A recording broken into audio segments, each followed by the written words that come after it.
Selamat siang.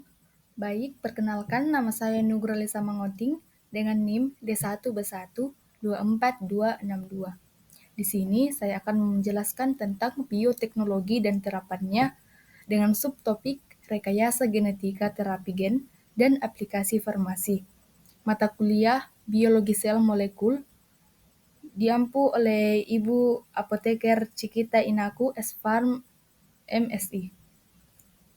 Baik, adapun tujuan adalah yang pertama memahami konsep dasar bioteknologi dan aplikasinya, yang kedua menjelaskan prinsip rekayasa genetika dan terapi gen, yang ketiga mengidentifikasi contoh aplikasi bioteknologi dalam dunia farmasi. Adapun pengantar bioteknologi, apa sih bioteknologi itu? Jadi, bioteknologi adalah cabang ilmu yang mempelajari pemanfaatan makhluk hidup atau organisme atau produk dari makhluk hidup seperti enzim dalam proses produksi untuk menghasilkan barang dan jasa. Sederhananya, bioteknologi adalah penggunaan organisme hidup atau sistem biologis untuk menghasilkan produk atau layanan.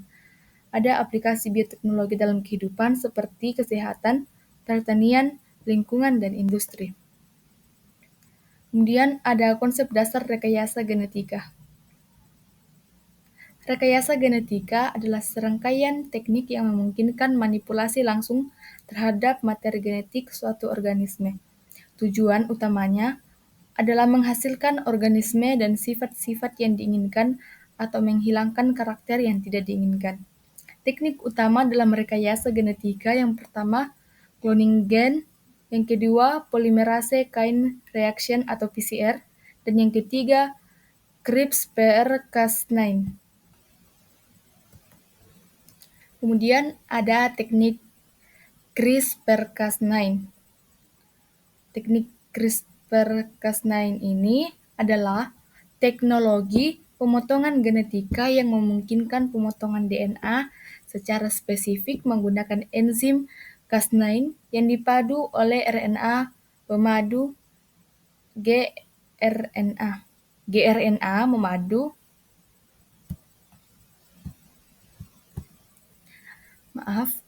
RNA memadu gRNA mengarahkan Cas9 ke dalam lokasi target DNA. Kemudian, Cas9 memotong untai ganda DNA pada lokasi yang ditentukan. Kemudian ada contoh aplikasi CRISPR di farmasi. Yang pertama, terapi anemia sel sabi, yaitu Casgevy, dan yang kedua, Lyfgenia. Terus ada koreksi mutasi genetika memungkinkan perbaikan mutasi genetik pada level molekul seperti pada gen HBB yang menyebabkan anemia sel sabi. Kemudian ada konsep terapi gen. Adalah metode medis yang melibatkan memasukkan atau menghapus atau memperbaiki materi genetik dalam sel untuk mengobati penyakit genetik atau kanker. Vektor terapi gen ada lentivirus, adenovirus, dan liposom. Kemudian ada jenis terapi gen. Jenis terapi gen ada dua, yaitu in vivo dan ex vivo. Apa sih in vivo itu? In vivo adalah modifikasi gen dilakukan langsung dalam tubuh pasien menggunakan vektor virus atau non-virus yang disuntikkan ke dalam tubuh. Contohnya terapi gen untuk penyakit mata dan hati. Kemudian ada ex vivo, sel pasien diambil, dimodifikasi di luar tubuh, misalnya di laboratorium, dan ditanamkan kembali ke dalam tubuh pasien, contohnya terapi CAR-T dan kanker darah. Bisa dilihat pada gambar. Kemudian ada contoh terapi gen pada penyakit langka. Ada SCID atau Surface Combined Immunodeficiency. Itu adalah kelainan genetik langka yang menyebabkan gangguan berat pada sistem kekebalan tubuh. Kemudian ada spinal muscular atrophy atau SMA, penyakit genetika yang menyebabkan kelemahan otot progresif pada anak-anak. Kemudian ada aplikasi bioteknologi di farmasi. Yang pertama, produksi insulin dan rekombinan. Insulin manusia diproduksi melalui rekayasa genetika dengan memasukkan gen insulin ke dalam bakteri Escherichia coli atau ragi. Yang kedua, ada vaksin berbasis DNA atau mRNA. Vaksin yang menghasilkan materi genetik, DNA atau mRNA, untuk mengkode protein patogen, memicu respon imun tanpa mengubah virus utuh. Yang ketiga, ada antibiotik monoklonal adalah antibodi yang diproduksi oleh sel B tunggal yang dikloning dirancang untuk mengenali dan mengingat antigen spesifik. Kemudian ada insulin rekombinan, yaitu menghasilkan insulin yang identik dengan insulin manusia, mengurangi risiko reaksi alergi. Proses produksi lebih cepat dan efisien dibandingkan dengan menggunakan insulin dari hewan, memungkinkan produksi dalam jumlah besar dengan biaya yang lebih rendah. Kemudian ada vaksin mRNA COVID-19. COVID-19 berbasis mRNA dari Pfizer-BioNTech dan Moderna merupakan terobosan dan pengembangan vaksin yang cepat dan efektif. Vaksin ini menggunakan messenger RNA atau mRNA, sistem yang mengkode protein lonjokan atau spike protein dan virus SARS-CoV-2. Setelah disuntikan, sel tubuh memproduksi protein tersebut memicu respon imun tanpa menyebabkan penyakit. Kemudian ada antibodi monoklonal. Antibodi yang dibuat dan dirancang untuk mengenali dan mengikat antigen spesifik pada sel target seperti sel kanker atau sel yang melibatkan dalam penyakit autoimun. Antibodinya itu ada rituximab, dia itu menargetkan protein CD20 pada sel B. Ada gambarnya, terus ada pembrolizumab, yaitu menghambat reseptor PD-1 pada sel T. Gambarnya juga ada contoh obatnya. Kemudian ada tantangan dalam terapi gen dan bioteknologi. Yang pertama itu etika dan regulasi. Regulasi yang tidak beragam antara negara memperlambat pengembangan dan distribusi terapi gen secara global. Kemudian ada akses dan biaya yang tinggi dalam penelitian produksi, dan distribusi terapi gen membatasi aksesibilitas terutama di negara yang berkembang. Kemudian ada risiko efek samping. Penggunaan virus sebagai vektor dalam terapi gen dapat memicu reaksi imun yang tidak diinginkan atau bahkan menyebabkan kanker. Kemudian ada keamanan dan etika rekayasa genetika.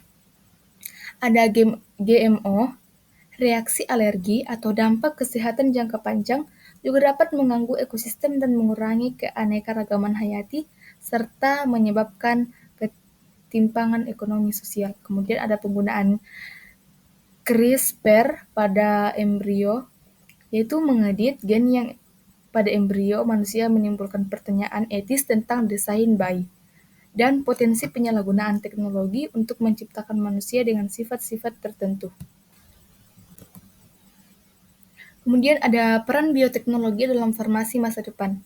Ada terapi personalisasi, pemilihan obat kanker berdasarkan ekspresi gen HER2.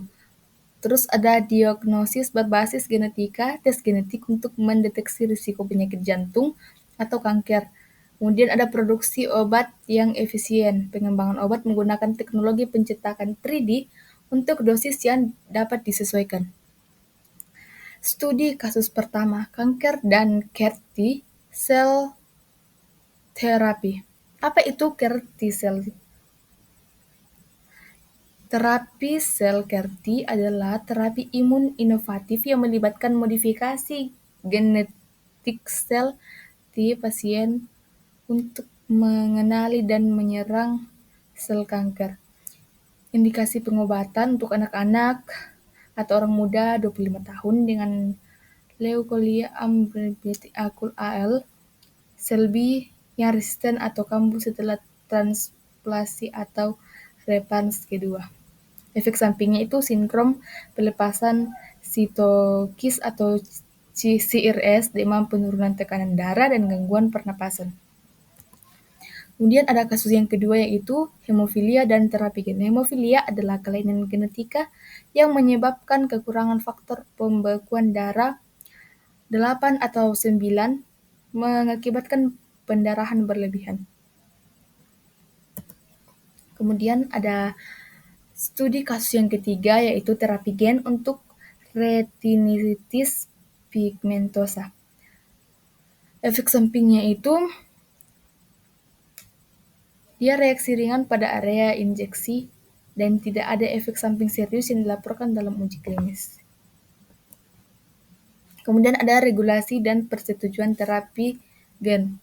Ada FDA atau Food and Drug Administration Amerika Serikat. Mengatur terapi gen sebagai produk biologis melalui Biotic Legal Application atau BELA. Yang kemudian ada EMA, European Medicine Agency, Unit Eropa, mengatur terapi gen sebagai Advanced Therapy Medical Product atau ATMPS.